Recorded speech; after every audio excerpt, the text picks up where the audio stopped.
This was the whole turning point of this whole situation. This is when everything went way downhill for me.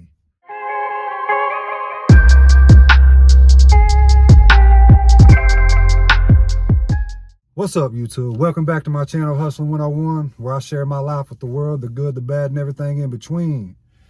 Before we get into it, make sure to like, comment, subscribe if you get value out of my content. If not, then you don't have to. Part 2 of the fentanyl addiction story. This is going to be where I explain how it got worse. If you haven't seen part 1, go back and watch part 1 so you're up to date. I talked about how it started. This is going to be how it continued and how it got worse. So, where did I leave off last time? Oh, so how Aisha and Tank got to fighting, or she dropped the pill in my car or whatever, and I tried it.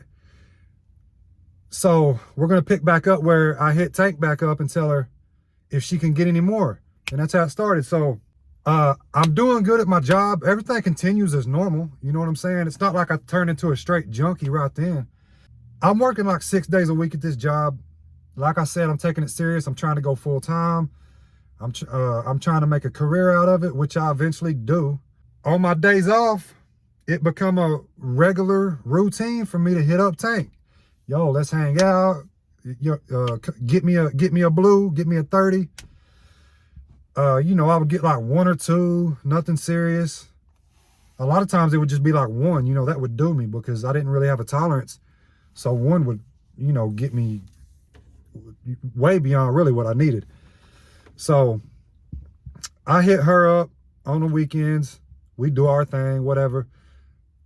Me and Aisha, I kind of just stopped talking to her. Like whatever, you know, she was kind of the type to mess around with a bunch of other dudes, and I don't like that.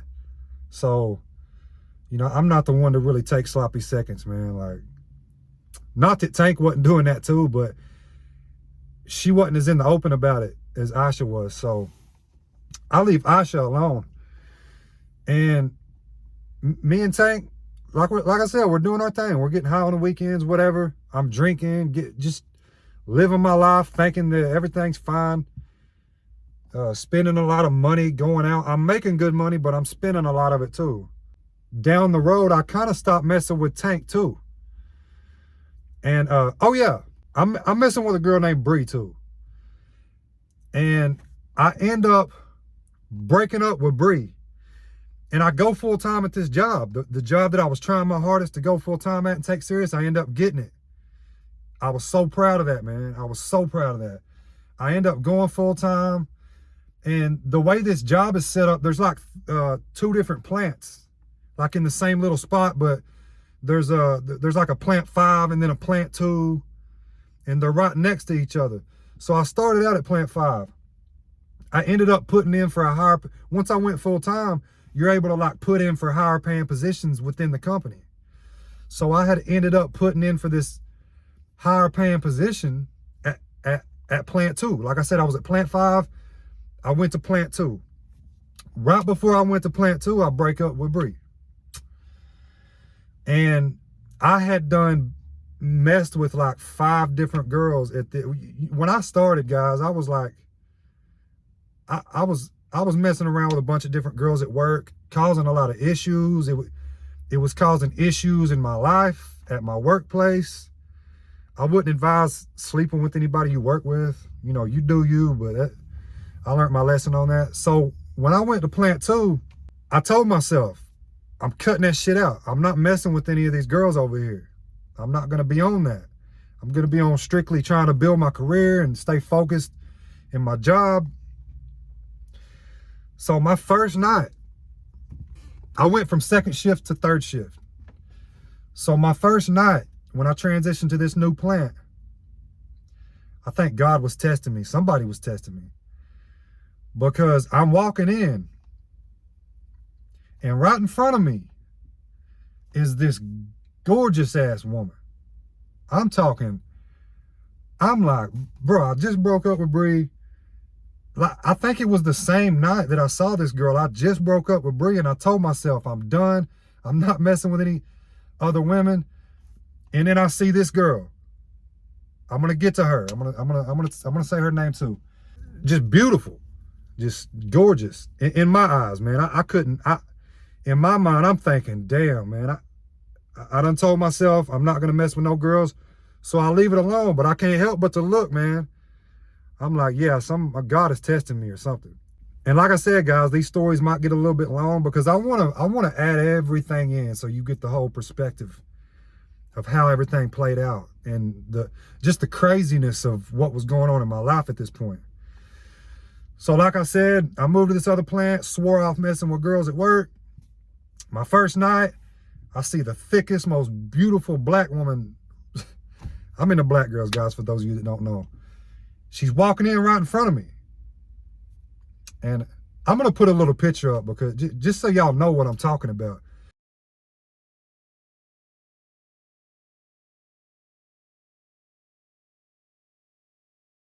It was like I couldn't resist it, but I resisted it for a while. I end up talking to her probably like 2 times. I might have said 2 words to her. Not even enough to really know anything about her. You know, kind of just like, hey, how you doing type shit. So I leave that alone. Everything's going good at work. I'm making good money. I'm still working 6 days a week, whatever. I end up meeting a girl from Knoxville, Tennessee named Kayla. We went on to, you know, that started as a weekend thing, whatever. I'm still messing with Tank to get my little, you know, blue 30s or whatever, but I'm not messing with her no more. I'm just getting my shit and going on about my business. So I end up meeting Kayla. And I'm going back and forth to Knoxville on the weekends. We're hanging out. Everything's good. You know, when I meet a girl, guys, it always starts out as just like a casual hookup type thing. Like I said, I was kind of a player. I would always mess with multiple women. It wasn't just one. But there for a little while, it was just Kayla because I got tired of messing with all these girls. It takes a lot of time out of your day to do that shit. You got to text and do all that. Like, so I kind of become just comfortable just being me and Kayla. We start to get serious. You know, she's staying with her brother at the time. So I end up telling her, yo, why don't you just come live with me? You know, I got my own place and everything. You move in with me. I got a car. If you need to get back and forth to work, you can just drive my car. I'll take my truck to work. And, you know, we play it out like that for a little while. She moves in. It's cool for me because she can clean my apartment and I'm doing everything by myself until she moves in. So I get that extra help. You know, I got a woman at home now. I got a real problem with being lonely, guys. I'm probably going to end up making a video about that. But I got a problem with being lonely. I don't like to be alone. It's a weakness for a lot of men. It's a weakness for myself. So I get Kayla to move in. Everything's cool, man. We're still like, she's a drinker and stuff like that. We're drinking on the weekends and she likes to smoke weed. She loves to smoke weed. I've never seen somebody so small smoke so much damn weed. It don't take her long to find out that I'm messing with drugs on the weekends. I don't really care who knows. I'm doing me. It's not like a situation where I need a woman. It's kind of like one of them situations like, hey, if you don't like what I'm doing, leave, whatever. But she don't leave. She sticks around. She don't like the drug use. Most women that I've ever messed with don't like the drug use. Tank was really the only one that encouraged it because, she started it. Back to the girl at work. Just a backdrop on the girl at work. She's a Haitian girl. She moved to the United States when I think she said she was 12 or 13 years old. She got a real thick accent. But I've got my eye on her. You know, I'm messing with Kayla, but I got my eye on her the whole time. I'm just kind of watching her, and I start to notice this girl's gaining weight. I'm like, damn, maybe she's just eating a lot. I don't know. She's starting to gain weight. And, months and months go by. Like I said, I'm paying attention to this girl. I think she's just the finest thing I've ever seen in my life. So I'm paying attention to her. I'm seeing her in the hallway. Sometimes we'll casually wave or whatever. Hey, how you doing? Like I said, I notice she's gaining weight. I start to notice her stomach's kind of pooching out. And then it clicks. Damn, she's pregnant. She's pregnant. And I'm not going to lie, guys. My feelings was hurt. I'm like, damn, man, somebody done got her. So if there was ever a chance of me I was working myself up to actually, you know, get at this girl until I found out she was pregnant. So that kind of killed it. I'm like, I'm just gonna back off. That's dead. This girl got a man at home. She's pregnant. They probably got a whole life, whatever. I'm not gonna try to step in between that. Plus, I'm not really into pregnant women anyway. So I back off from that completely. Me and Kayla continue to do our thing. Life is great, whatever. You know, it's not the end of the world, but my feelings was hurt because this girl was pregnant. That's just how into her I was. So I back off from her. Me and Kayla, we continue to do what we do. Still getting high on the weekends. Like I said, guys, for a long time, it was just a weekend thing. Sometimes every once in a blue moon, I would get high during the week before work or something, or maybe after work. But it wasn't that often. It was strictly a weekend thing. So I wasn't really like going through withdrawals and stuff like that. I was, but it wasn't like, you know, full blown withdrawals. Hell, I'm still working out in the gym and doing, you know, living life normal. I already made the video about where I overdosed. If you haven't seen that, look at my videos and check that out. I'm not going to explain too much of it in this video, but like I said, in the midst of all this, me and Tank end up falling out, and I start messing with this other girl, and I get some shit from her for a while, and I end up overdosing and almost dying on her stuff. So I end up going back to Tank to the blue 30s. The other girl had the powder. I end up going back to the blue 30s. I continue like that for a while. Everything's cool. Kayla's still at home.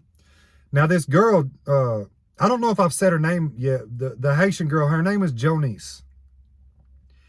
We end up having a long history, but this is the beginning of it. This is the beginning of it, guys.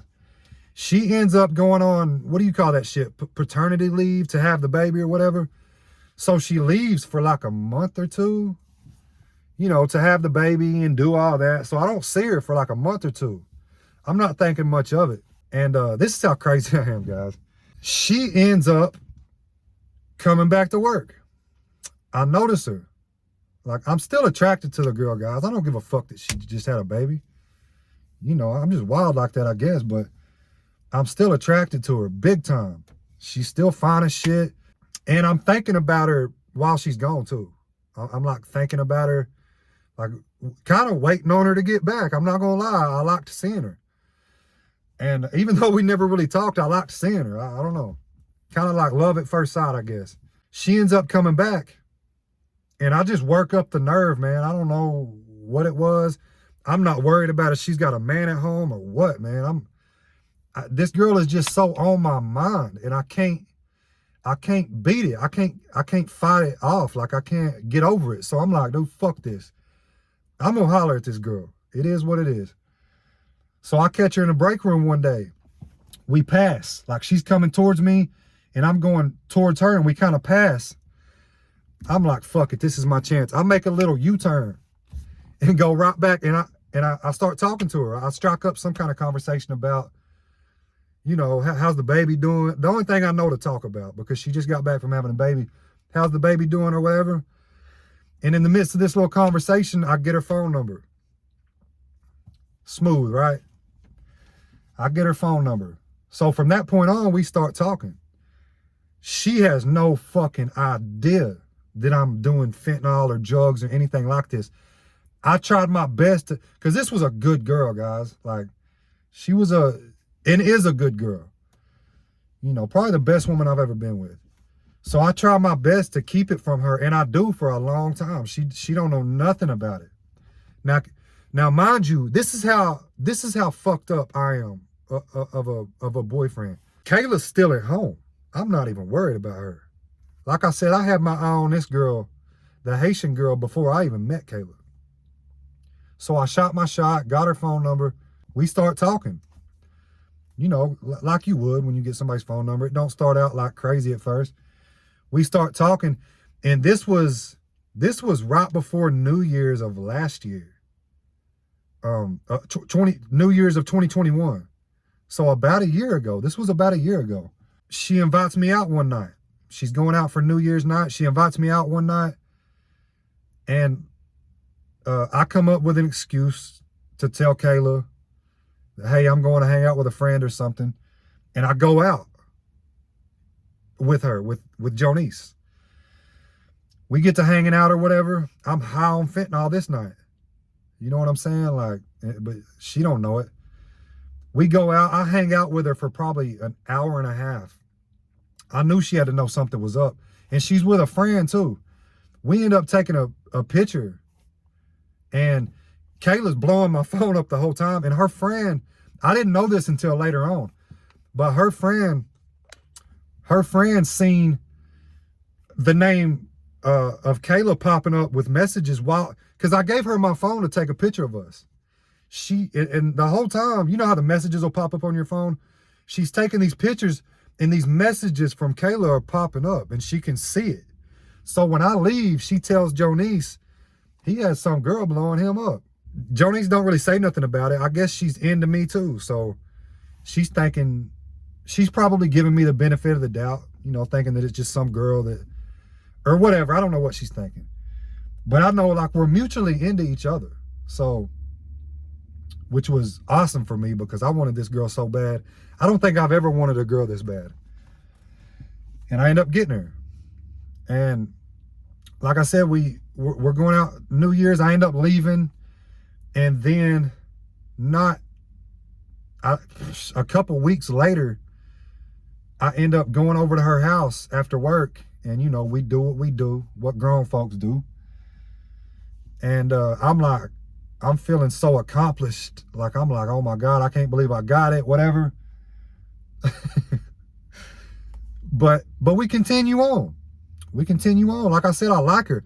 I initially had it in my head that I was just going to, you know, have sex with her a few times and kind of leave it alone and, you know, continue on with Kayla. But I couldn't do it. I was addicted to this girl. I was addicted to Jonice, man. She was addicting to me. Like, she was like a whole other drug. So later on down the line, I'm trying to keep everything a secret. This is why I don't like messing with multiple women, guys. I'm trying to keep everything a secret. Now, Kayla knows about her, but Kayla stays. And I'm just like, cool. Now, Jonice don't know about Kayla, though. I'm trying my best to keep it a secret from her because I like the situation I got going on. You know, I'm getting high on the weekends. I'm going to hang out with Jonice on the weekends. I'm seeing her after work. You know, I'm having more sex than I can handle. You know, I'm getting home and Kayla's wanting to have sex. And I just got, you know, me and Jonice just did what we did. So I'm not really wanting to do it with her. So she's mad about that. Whatever. You know, all that shit don't matter. So to make a long story short, Jonice ends up finding out about Kayla. And at this point, we had done been seeing each other long enough to where she's got feelings for me now. And I got feelings for her too. I'm not going to lie. So when she finds out about Kayla, she wants to leave, but she can't. I've already got her hooked. And, you know, I'm not shit for this, guys. Like, I'm not trying to glorify doing this type of shit. It'll cause a lot of problems in your life. You hurt people when you do this.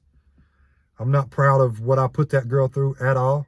But it just is what it is. I was getting high. I wasn't really caring about what nobody's feelings were. And I was just doing me, man. Like I said, Jonice finds out about Kayla. She's mad about it. I think we don't talk for a couple of days, but I'm still pressing the issue like, hey, you know, I think I'm in love with you. I want to continue to see you.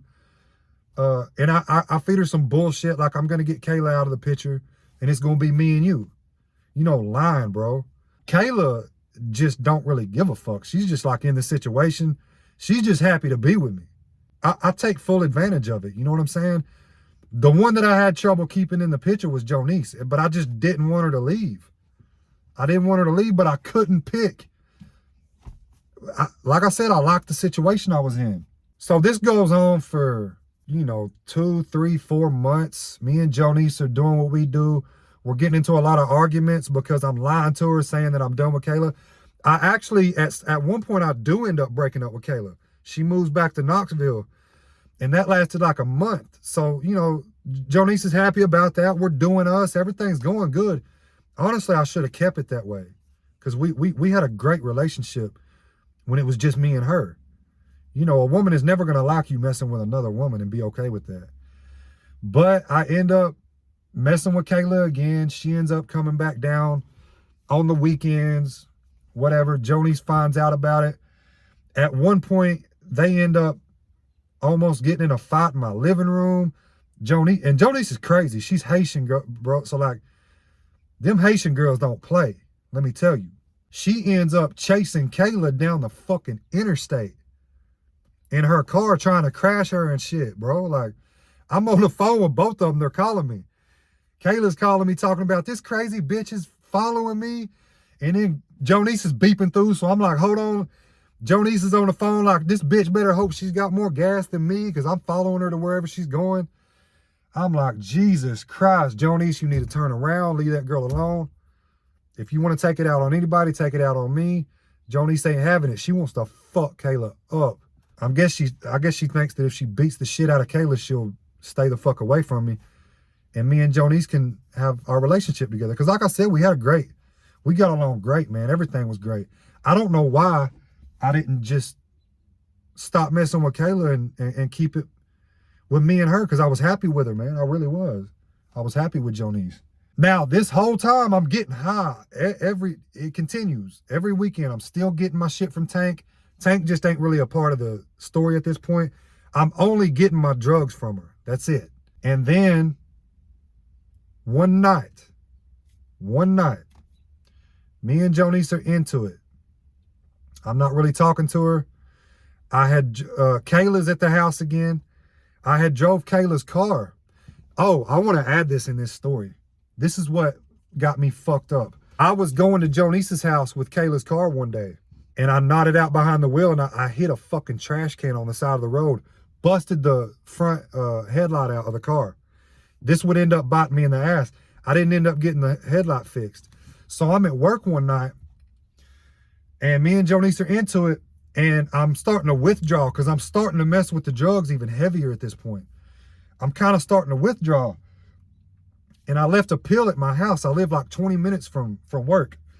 I left a pill at my house, and at this job, you could take long breaks. So I'm like, fuck it. I'm working third shift. It's like 1 o'clock in the morning. I'm like, I'm going to go home and get that pill so I stop withdrawing so I can finish out my shift. Worst decision I ever made.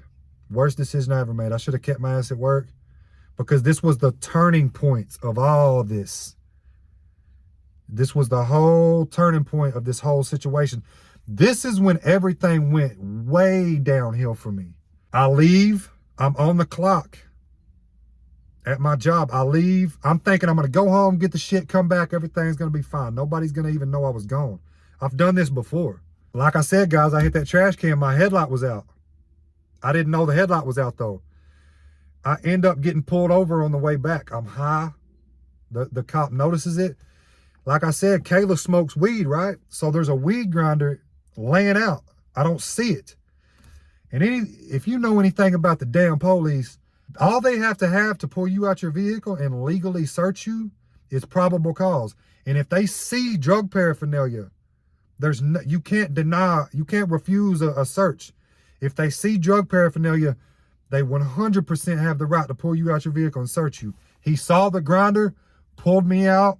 He found aluminum foil. I ended up fucking getting rid of the pill, though. He wasn't able to find the pill. I stuffed that shit down in like a Coke bottle or something. But he pulls me out. He does a DUI test on me and shit. He ends up deciding that I'm high. Arrests me. Takes me to jail. I call my boss from work. I tell him, yo, I went to jail. I left on break. That was an automatic termination. You are not supposed to leave on the clock. So I ended up getting fired. I ended up losing my good job that I worked so hard to get, man. From wilding out and just doing stupid shit. The drug had a hold of me. I didn't really think it had a hold of me, but it had a hold of me. So in this part, we talked about how it got worse. So over the period of this whole time, me messing with Kayla, Jonice, it's getting worse. It's getting worse and worse and worse. I'm starting to do more and more on the weekends and stuff like that. In part 3, we're going to talk about how it ended. And this is probably this is when my addiction was at the worst it's ever been. And we're going to talk about how I ended up where I'm at right now, fighting to get my life back. So yeah, guys, you already know what it is. I'm just a guy that decided to get on YouTube, share his life with the world. Like, comment, subscribe. Stay tuned for part 3. And as always, peace out.